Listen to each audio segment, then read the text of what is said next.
ભારતનો સ્વતંત્રતા દિન સર્વે ભારતવાસી માટે આનંદ અને ગૌરવનો દિવસ ગણાય. અનેક દેશભક્તોએ ખૂબ સંઘર્ષ વેઠીને દેશને સ્વતંત્રતા અપાવી છે. ભારતને સ્વતંત્રતા મળે તે માટે શાસ્ત્રીજી મહારાજની આજ્ઞાથી યોગીજી મહારાજે 17 વર્ષ સુધી 25 માળા ફેરી હતી. આવા અનેક સંતોના આશીર્વાદનો ફાળો પણ ભારતની સ્વતંત્રતા માટે રહેલો છે.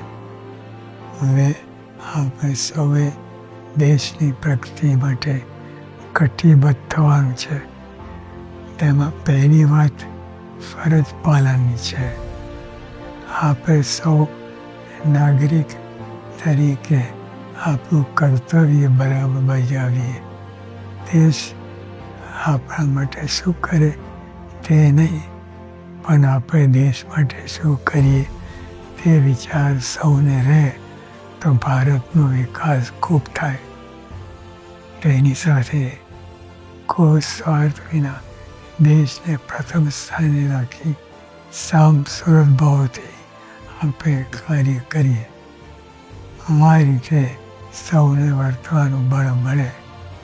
દેશના નેતાઓને પણ ભગવાન શુભ વિચારો આપે અને ભારત દેશની સર્વ પ્રકારે સમૃદ્ધિ વધે તે પ્રાર્થના.